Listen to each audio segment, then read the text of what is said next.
İran İslam Respublikasının prezidenti Məsud Pezeşkiyanın rəsmi qarşılanma mərasimi olub. Hər iki ölkənin dövlət bayraqlarının dalğalandığı meydanda İran prezidentinin şərəfinə fəxri qarovul dəstəsi düzülmüşdü.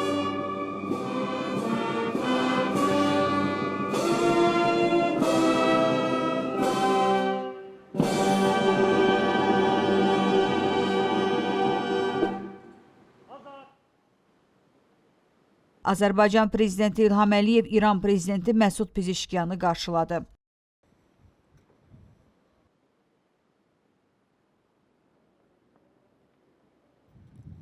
Fəxri qarovul dəstəsinin rəisi İran prezidentinə raport verdi.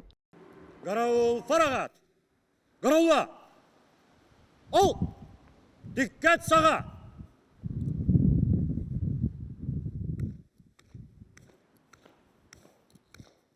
Cənab İran İslam Respublikasının prezidenti, sizin Azərbaycan Respublikasına gəlməyiniz şərəfinə fəxri qarovul düzülüb. Qarovul rəisi polkovnik leytenant Quliyev. İran İslam Respublikasının və Azərbaycan Respublikasının dövlət himnləri səsləndirildi.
Fəxri qarovul dəstəsi hərbi marşın sədaları altında Azərbaycan prezidenti İlham Əliyevin və İran prezidenti Məsud Pezeşkiyanın qarşısından keçdi.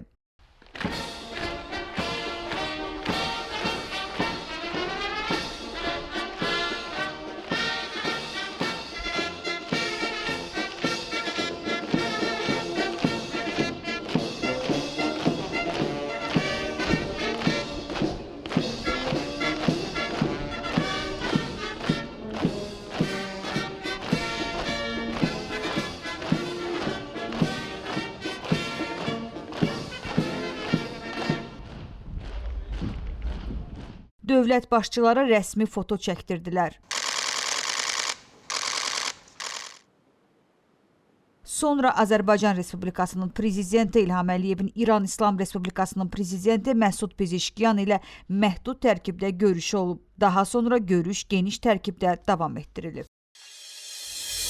Aprelin 28-i saat 00:25-də Ermənistan Silahlı Qüvvələrinin bölmələri Çəmbərək rayonu istiqamətində yerləşən mövqelərindən Azərbaycan ordusunun mövqelərini atıcı silahlardan atəşə tutub. Müdafiə Nazirliyindən bildirilib ki, bölmələrimiz tərəfindən qeyd olunan istiqamətdə adekvat cavab tədbirləri görülüb. Qazax rayonunun Qızılhacılı kəndi ərazisində mina partlayıb, xəsarət alan var. Bu barədə Azərbaycan Respublikasının Mina Təmizləmə Agentliyindən məlumat verilib. Qeyd edilib ki, agentliyin əməkdaşı 1985-ci il təvəllüdlü Elnur Orucoğlu Paşayev xidməti vəzifəsini yerinə yetirərkən piyada əleyhinə mina partlayışı baş verib. Hadisə nəticəsində Paşayev Elnur bədənin müxtəlif nahiyələrində yüngül xəsarət alıb. Xəsarət alan əməkdaş rayon mərkəzi xəstəxanasına təxliyə edilib. Vəziyyəti qənaətbəxşdir, həyatı təhlükəsi yoxdur.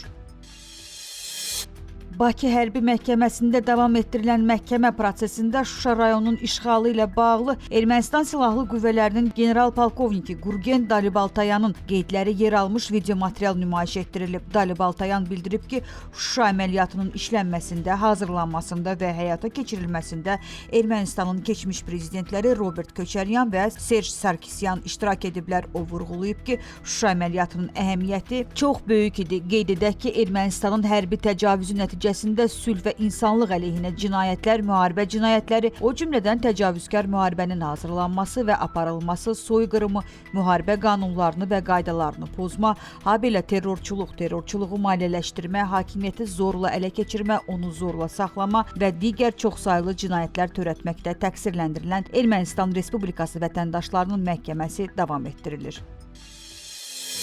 Aprelin 28-də əməkdar elm xadimi, görkəmli oftalmoloq, alim, akademik Zərifə Əliyevanın anadan olmasının 102-ci il dönümü tamam olur. Onun tibbi və elmi fəaliyyəti hər kəs üçün örnək olan mənəvi keyfiyyətləri ehtiramla xatırlanır.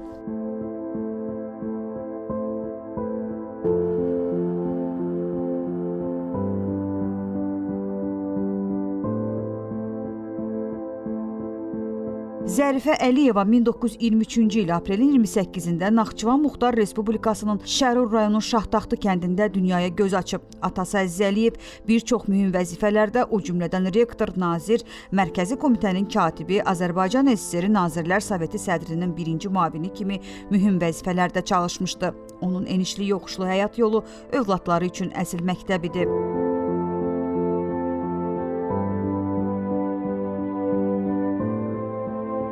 1940-1950-ci illərdə Azərbaycanda göz xəstəlikləri, o cümlədən traxoma geniş yayılmışdı. İnsanları bu xəstəlikdən xilas etmək, səmərəli müalicə metodlarını və profilaktik tədbirləri işləyib hazırlamaq lazım idi. Zərifə Əliyeva belə bir vaxtda Moskvadan vətənə qayıdır və 1949-cu ildə Azərbaycan Elmi Tədqiqat Göz Xəstəlikləri İnstitutunda elmi işçi vəzifəsində çalışmağa başlayır. Gənc tədqiqatçının araşdırmalarının mövzusunu həyat özü müəyyənləşdirir və o elmi istiqamətlərinin ilkin mərhələsini traxomanın müalicəsinə həsr edir. 1967-ci ildən fəaliyyətini Azərbaycan Dövlət Həkimləri Təkmilləşdirmə İnstitutunun oftalmologiya kafedrasında davam etdirən Zərifə Əliyeva burada dosent, professor, kafedra müdiri vəzifələrinədək yüksəlir. Oftalmologiyanın aktual problemləri ilə bağlı tədqiqatlar aparır. Akademik Zərifə Əliyeva zəngin elmi irs qoyub. Zərifə xanımın rəhbərliyi və qayğısı ilə həmin illərdə gənc həkim oftalmoloqların böyük bir nəsli yetişmişdi. Azərbaycan oftalmologiya elmini dünyada tanıdan Zərifə Əliyevanın açdığı yol ildən ilə genişlənir. Zəngin irsi pedaqoji fəaliyyəti dönə-dönə araşdırılır, öyrənilir və neçə-neçə tədqiqat əsərinin mövzusuna çevrilir. Zərifə xanım həyatı daim mübarizələrdə keçən Ulu Öndər Heydər Əliyevin ömürgün yoldaşı idi. Həyat yollarında birgə addımlayır, çətinliklərə birgə sinə gərirdilər. Ulu Öndər deyirdi, o mənə sadəcə ömürgün yoldaşı deyildi, o mənə dost, dayaq idi. İşimin çətin olduğu bütün dövrlərdə ailəm haqqında çox rahat düşünürdüm. Çünki mənim Zərifə Əliyeva kimi sədaqətli, cəfakeş, fədakar ana olan ömürgün yoldaşım var idi. Ailənin yükünü zərif çiyinlərində mətanətlə daşıyan Zərifə xanım vətənə layiqli övladlar bəxş edib. Bu məqamda Prezident İlham Əliyevin bir fikrini xatırlamaq yerinə düşər. Ailəmizdə olan ab-hava, mühit, valideynlər arasında olan münasibətlər əlbəttə ki, bizi də tərbiyə edirdi. Yəni, ailədə tərbiyəni valideynlərin münasibətlərini görərək alırdıq. 1970-ci illərdə Heydər Əliyev Azərbaycanda birinci katib vəzifəsində işlədiyi dövrdə Heydər Əliyevin həyat yoldaşının müxtəlif imtiyazları və üstünlükləri ola bilərdi. Ancaq Zərifə xanım çox sadə bir insan idi. Heç vaxt biruzə vermirdi ki, Heydər Əliyevin birinci katibin həyat yoldaşıdır. Həmişə onun yanında sadə insanlar olurdu. O həmişə sadə insanların əhatəsində olurdu. Çox təvazökar idi. Zərifə xanım insanların gözlərinə nur bəxş etmiş həkim, oftalmoloq, vətənpərvər alim, xeyirxah insan və əlbəttə ki, Azərbaycan qadının mücəssəməsi olaraq sədaqətli ömürgün yoldaşı, cəfakeş ana kimi bugün də xatirələrdə yaşayır.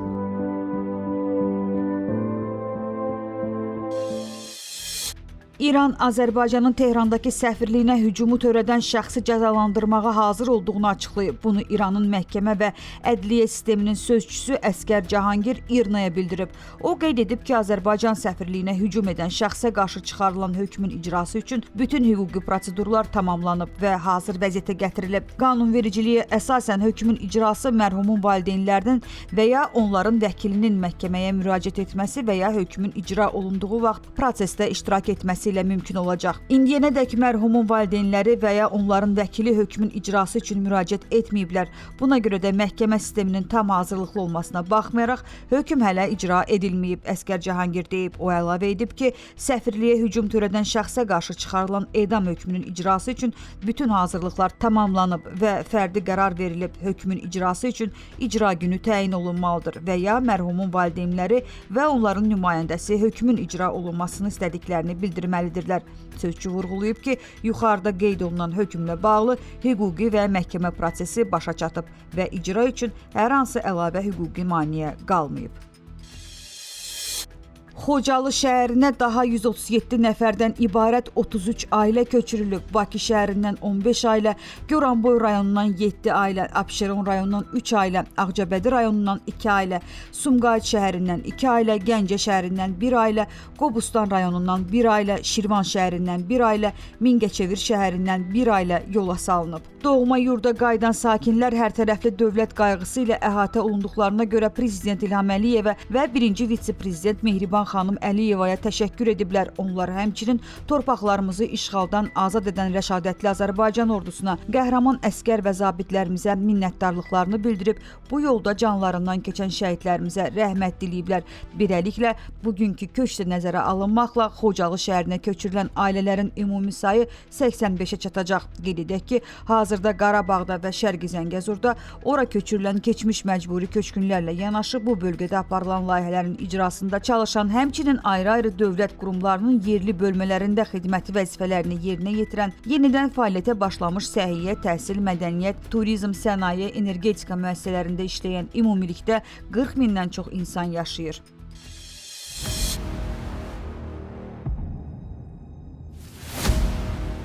2025-ci ilin hazırlıq planına uyğun olaraq Azərbaycan Hərbi Hava Qüvvələrinin aviasiya bölmələrində Super Müşşaq təlim təyyarələri ilə təlim məşq uçuşları yerinə yetirilib. Müdafiə Nazirliyindən verilən məlumata görə uçuş heyətlərinin sağlamlıq vəziyyəti yoxlanıldıqdan və təhlükəsizlik qaydaları elan olunduqdan sonra hərbi pilotlar Super Müşşaq təlim təyyarələrinə nəzarət baxışı keçiriblər.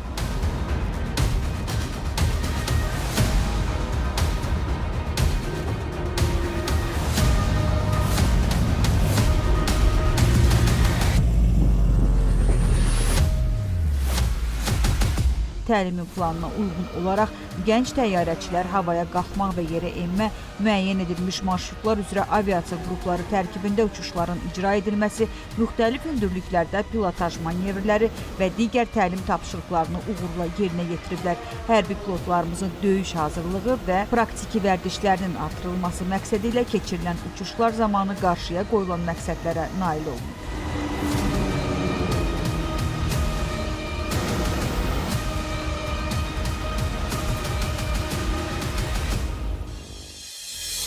İranda 28 aprel Milli Matəm günü elan edilib. Bu barədə İran hökuməti məlumat yayıb. Qeyd edilib ki, Bəndər Abbas şəhərindəki Şəhid Rəcai limanında baş verən partlayışla əlaqədar 28 aprel Milli Matəm günü elan olunub. Bundan əvvəl Şəhid Rəcai limanında baş verən partlayışla əlaqədar Hörmüzqan vilayətində 3 günlük matəm elan edilmişdi. Xatırladaq ki, son məlumata əsasən aprelin 26-sında İranda limanda partlayış nəticəsində ölənlərin sayı 40 nəfərə çatıb, 6 nəfər itkin düşüb, 1139 yaralı var. Ən son məlumata görə limanda yanğın yenidən başlayıb. İran mediasının məlumatına görə yanğın konteynerlərdən birində başlayıb. İranın Daxili İşlər Naziri İskəndər Mömini canlı yayımda açıqlama verərək bildirib ki, yanğına məruz qalan və maksimum 3500 konteyneri özündə cəmləşdirən bu kompleks 30 min konteynerlik Şəhid Rəcai limanının kiçik bir hissəsi olsa da yenə də böyük bir hadisə idi.